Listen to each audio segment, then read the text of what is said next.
brought the Viscount and the X-Trail out towards Menzies today from Kalgoorlie. Was pretty cruisy on the highway there. On the highway, yeah, no problems. On the road from the highway into this place, it only took 33 minutes. Oh, so it's a big drive. It's a long way then, yeah? Oh no, it's like less than 10 kilometres. So in this trip we're going to be heading from our hometown of Busselton in the southwest of Western Australia and up to a caravan park called Bonnie's Water Ski Park. This is conveniently located near our friends in Perth who will be joining us early the next morning. From Perth we're going to head out into the Goldfields to a free camp called Lake Douglas. Lake Douglas is less than 10 kilometres from Kalgoorlie, and that's going to allow us to have some time there before moving on to our next stay at the Goongarrie homestead, about 1.5 hours north of Kalgoorlie. We will spend the night there and then we're going to head into Lake Ballard. We're going to visit the Gallia ghost town near Leonora, and then we're going to head up through Menzies and Leonora towards the town of Leinster. It's going to be another free camp there, and it's called Jaguar on Wikicamps. We will then take off in the morning and head towards Leinster, then turning left we will start to leave the Goldfields and pass through Sandstone and Mount Magnet, where we're going to resupply. We're going to head from Mount Magnet into Yalgoo, and this will be our longest stay of the trip at the Gabyon Station in the Yalgoo region. We're going to spend 3 nights there and then head back to Perth and Busselton via an overnight free camp near Woburn. We haven't booked anything for this trip and we're doing it in the school holidays. It's going to be about 2,700 kilometres and we're going to be doing it over 7 nights. We're going to be travelling with our usual kit, which is our 2014 GX200 series and our 2020 Emu Expedition camper. Our friends are going to be using their 2019 X-Trail and their 1978 Viscount on-road caravan.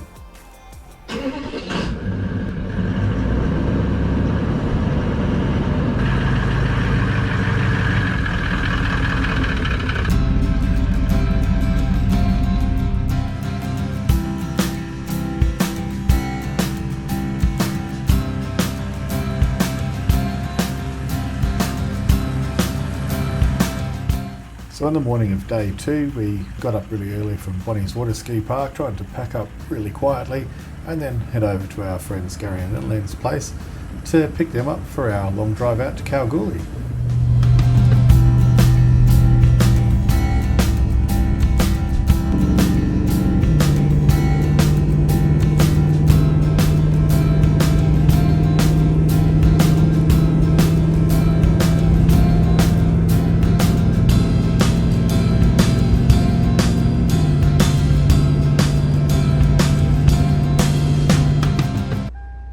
So right at departure time, I decided to plug in my handheld radio for Gary to use in his car and promptly blew the fuses. I didn't realise I'd blown the fuses, I just thought it wasn't working. So I plugged it into my car and blew the fuses in my car too.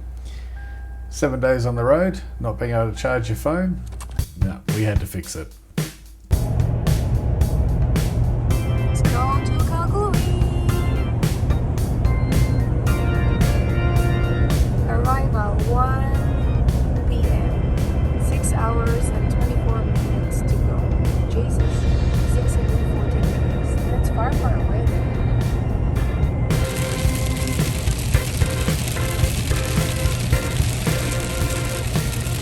This is where we're heading northeast to get away from this. I know. There's gonna be storm today, but hoping in northeast will be warm and sunny.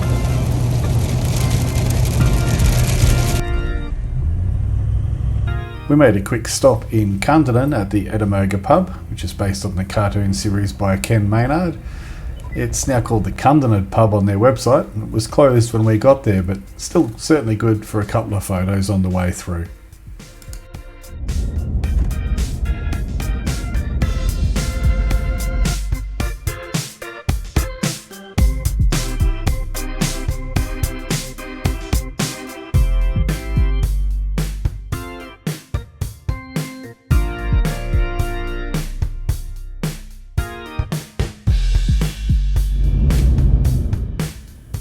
arrived at the Lake Douglas turnoff at about 3 p.m.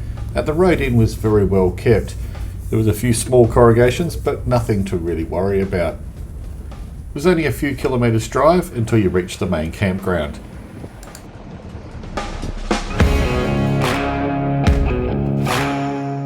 Now the lake itself may not be that much to look at, especially when you come from down south. However, the campground is very spacious. There are lots of tracks going off all over the place. There are drop toilets in the main camping area and even picnic tables. But if you want to get away from the people, there are lots of little tracks you can take and find your own little clearing in the bush.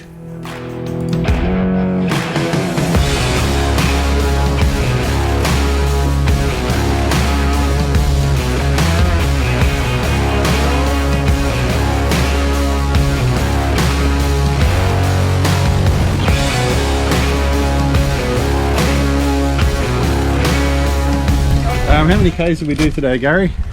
625 from my house. 625 from your place, so that was pretty much the same. So everything's gone all right.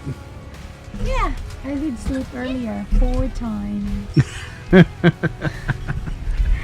So we're camped at Lake Douglas. It's just around 10 Ks out of Kalgoorlie. It's a really good free camp, heaps of room, and you can see that there are people around, and you can hear the odd motorbike at the moment. Apparently most of them shut down when it starts to get a bit dark, as you'd expect.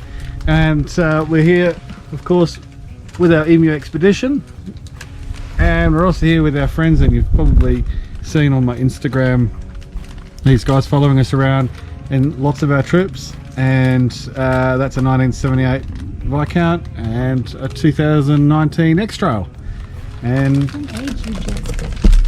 no, it's hang on, it's not the same age as me. It is. No, I'm a little bit older. You don't need all the whiz bang stuff to get out here and enjoy yourself. You don't need to spend, you know, $150,000 on a Land Cruiser and an off-road caravan. You can just get whatever you can afford. Get out there and use it.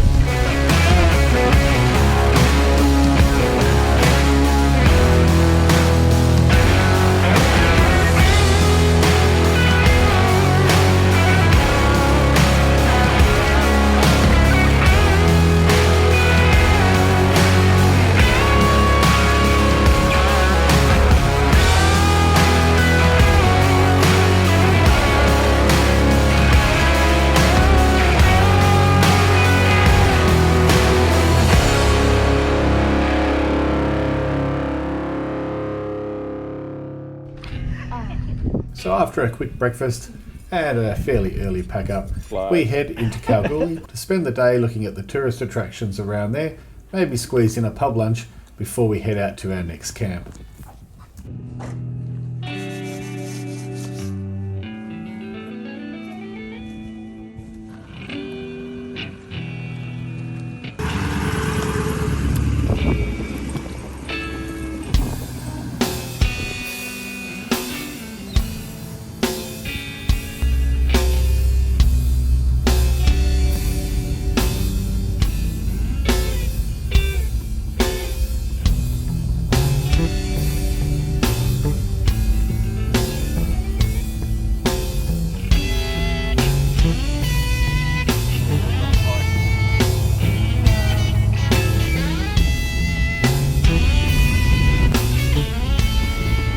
After a quick stop at the super pit to have a look at the biggest hole in the ground you've ever seen, we moved on to the Hannans North Tourist Mine. This allows you to have a look at some of the history of mining in Kalgoorlie. They have a huge 793 cat dump truck and a loader there that the kids and the big kids can climb on, have a play around in. They have a heap of old buildings that have been relocated there and a heap of old equipment. But they also allow you to do some gold panning yourself. And the kids really enjoyed having a little bit of a pan for real gold and some gemstones. If you're out in Kalgoorlie and you have kids, or even if you're just interested in mining history, definitely give Hannans North Tourist Mine a bit of a go.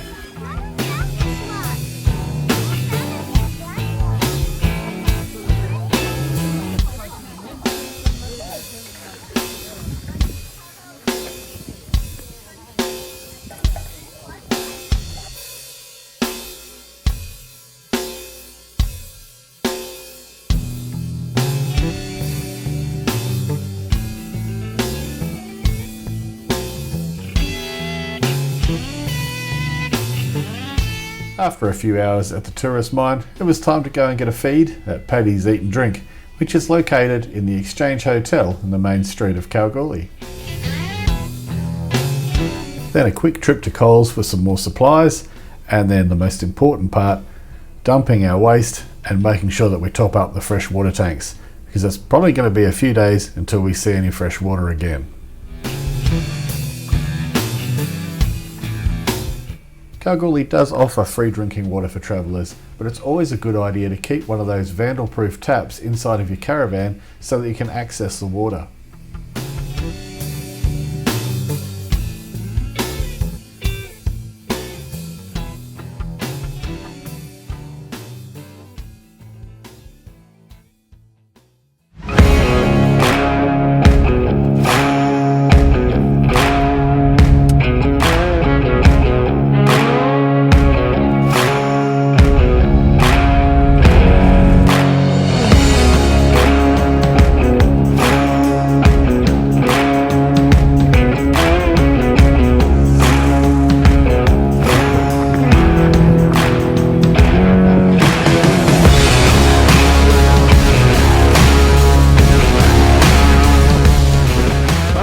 At Goongarrie Station, I think that's how you pronounce it, and it's been a good day. We left the lake this morning, shot into Kalgoorlie. We've done a few touristy things around there, had a nice lunch at Paddy's, and this is only about an hour and 10 minutes out of Cal, so we've come out here to have a bit of a poke around. There's quite a few ruins and old machinery and sheds and stuff, so we're going to set up camp and then we're going to have a bit of a look, and tomorrow we're off to Lake Ballard and the Gwalia ghost town. So this is our own horror movie inside here. It's a perfect setting. Every time you walk into a room, you think, oh my god, what am I going to find?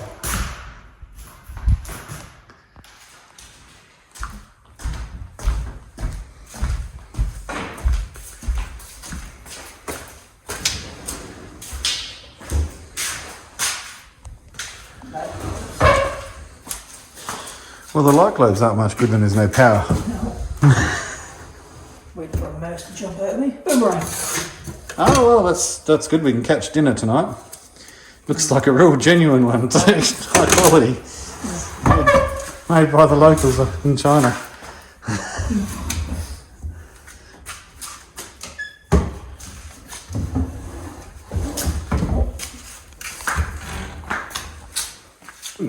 Snakes. Good history. Oh. I don't want to seem snobby, but I think I'm going to use the one in the caravan tonight. As good as that looks.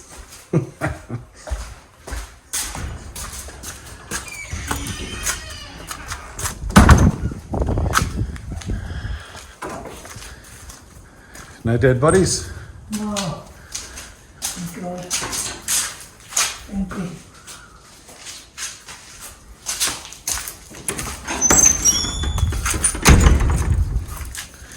But there's a cool wood-fired water heater. There's the old one. Obviously that one split or something. And then somebody tell me what this cool looking thing is. I'll try and hold that steady. I mean, it looks like a... Is it AC to DC or is it DC to AC?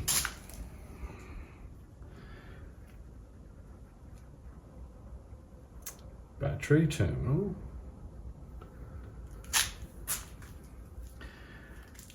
A variable power supply or something, or is this for... Seems like it's an antenna tuner at first, but number 1 battery, number 2 battery. I have no idea what this is. Battery backup. Ooh.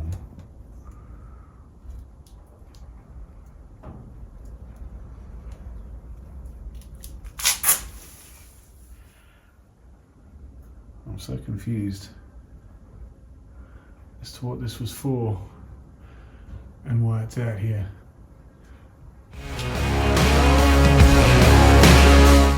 The Goongarrie Station was established in 1924, and even though it never became a really viable sheep station, it did support a lot of the mining in the region.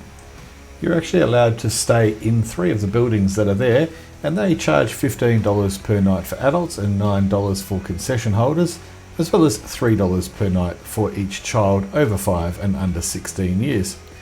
Camping is $8 per night and $6 for concession card holders, and $3 for children.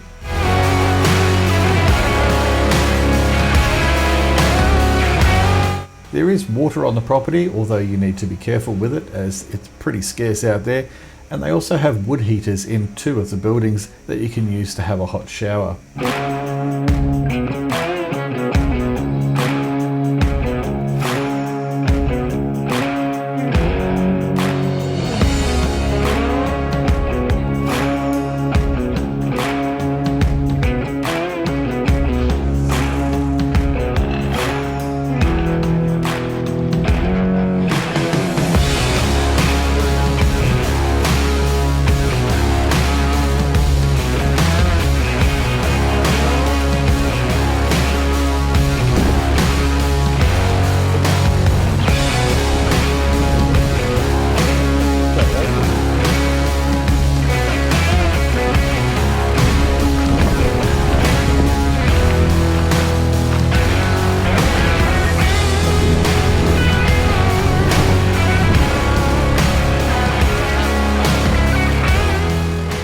There's lots to see and do, there's lots of walk trails, and there's also lots of 4-wheel drive trails that you can take to go and explore this massive station of over 100,000 hectares.